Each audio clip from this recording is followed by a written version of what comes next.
Hey everyone, Osu here, and yeah, we made it to February.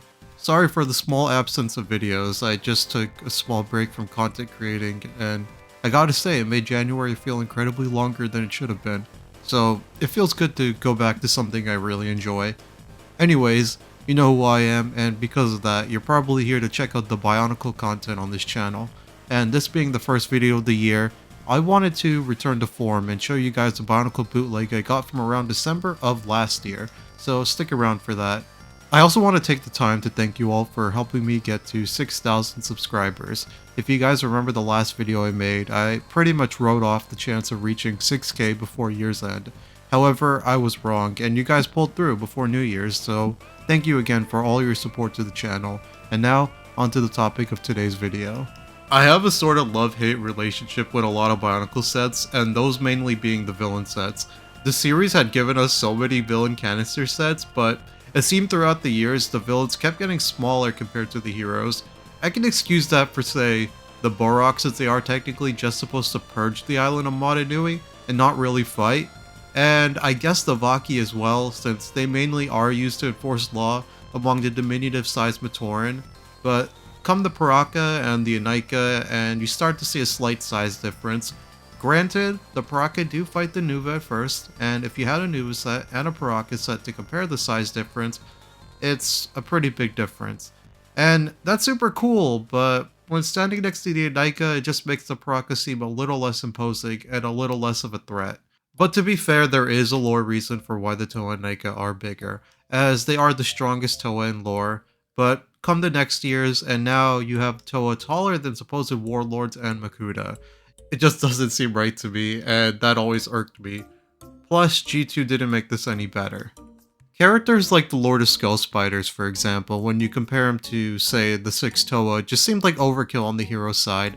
On top of that, he's just a really tiny guy, and scales terribly against the larger sets like Tahu and Kapaka. If this was G1 Bionicle, I feel there would be at least 5 more villain sets of varying sizes, but to this day, the first wave only having one villain is an insane choice, and a huge telltale sign of what LEGO had in store for the series. I think I've said it many times before, but I always love the small hero big villain trope in media, which is also another reason why I love Chibi Bionicle. Chibi is a Japanese word meaning small, and is used to describe people or animals drawn or made in a style that makes them proportionally smaller than they usually are. Even though this term is usually reserved for anime, people in the Bionicle community also use it to describe their mocks or mobs stylized to be shorter than usual. Some people also make stars versions of mocks, but those are somewhat different than Chibi, as Chibi Bionicle mocks aren't restricted to just off Matoran torso and limbs. Though I imagine at the same time a lot of people viewing Bionicle Chibis as a sort of downgrade from original sets, as Chibis a lot of time lose things like articulation and things that make the original sets iconic, like their silhouette or their exclusive parts, but I feel building Chibis also force you to be creative, as you have to jam so much detail in such a smaller build. And with CCBS shorter limbs or even mixel joints, making your own Chibis has never been easier, and I highly implore you to try building your own of your favorite character.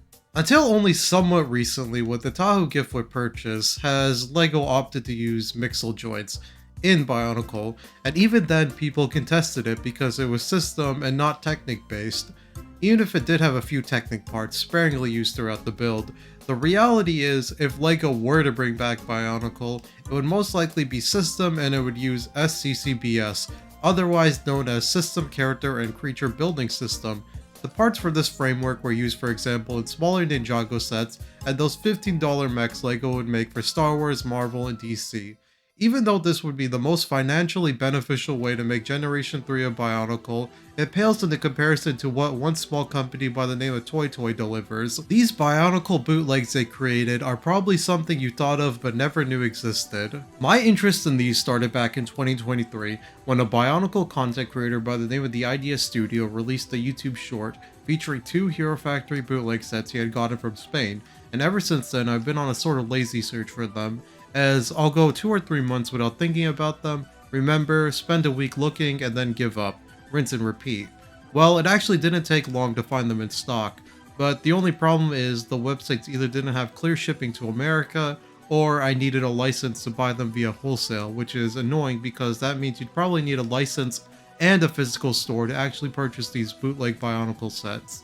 Well, that was until I was able to pull off the luckiest Google image search, as it pointed me toward a website by the name of Robus Hobby Shop. Based out of Finland, they had these miniature Bionicle sets for sale, and even had the option to ship to America.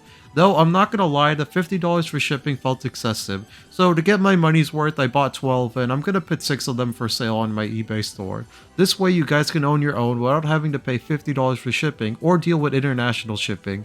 But if you do feel so inclined to purchase them from the original store, check the link in the description. I'm listing these guys on my eBay so I could just make back what I paid for them. Maybe even go back and get more if there's enough of an interest, who knows. All I can tell you is, if you do purchase one from me, you're not only going to get your own unique Bionicle bootleg, but you'd also be supporting this channel directly. Now, this wouldn't be a review if I didn't have one or two things to say about these guys. Some good, some bad. I'll start off with the good. For one thing, I love their size. They are just so small and scale so well with the enemy sets in particular. I really do appreciate how much of a size difference there is between the official LEGO sets and the toy knockoffs. Really makes the Lord of the Skull Spiders live up to its name.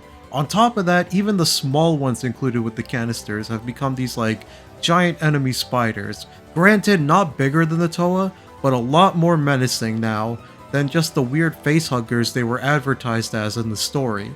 Another nice thing about these little guys is because they're scaled down, they are like the perfect size for filming stop motion.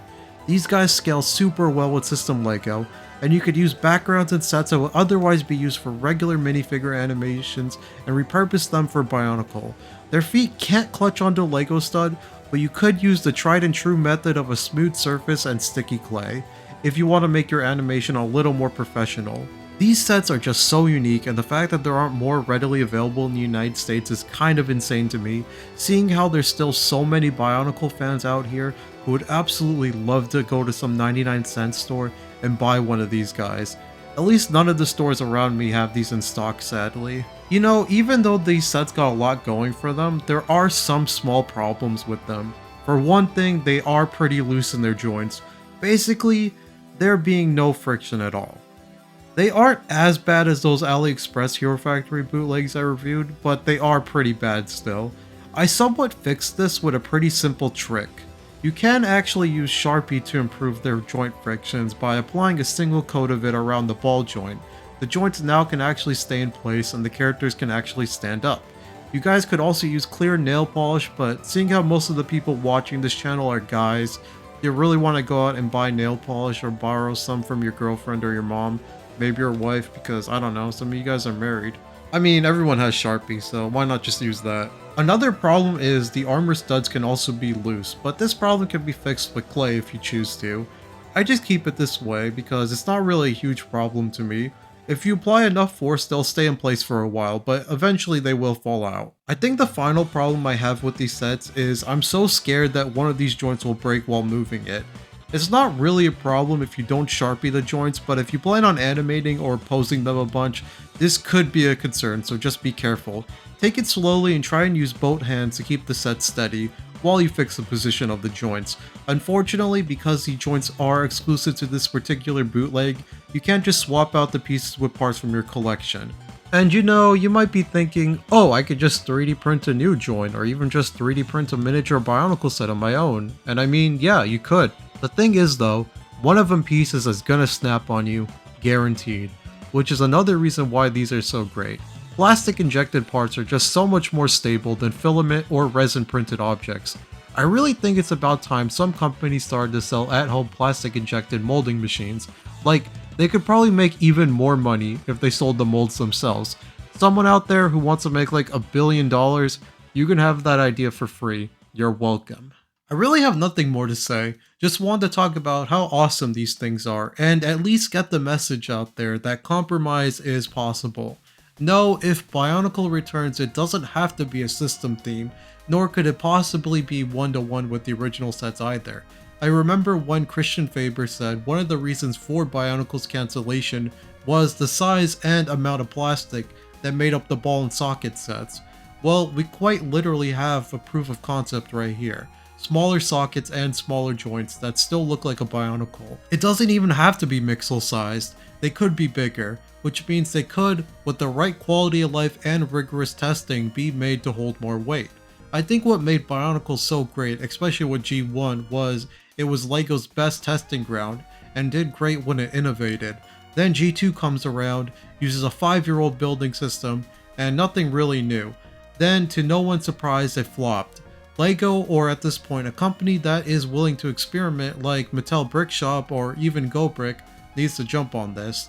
Toy Toys did great here, but I feel there is more room for improvement. Maybe make the holes big enough to put a standard lightsaber bar through them. That would make them compatible with LEGO at least. There's just way too much to ponder here. LEGO's refusal to tap into this market is actually insane. After this video is done, open a new tab and search Bionicle, then sort by newest. A lot of these videos were made by children, too young to even experience G2 Bionicle at its prime. Just saying, you got customers and no one to serve them. They'll move on, and so will their money. So unless LEGO has too much money, I sincerely think they need to jump on an idea for G3 fast. Thank you all for watching. Leave a like, a comment for the algorithm, and subscribe if you haven't yet, because I plan on making many more videos this year. Or if you are subscribed, send it to someone like on Discord or that friend in your Skype DMs. Maybe even use a group chat on Google Giggles, I don't know, is that a thing? Thanks again, and see you later.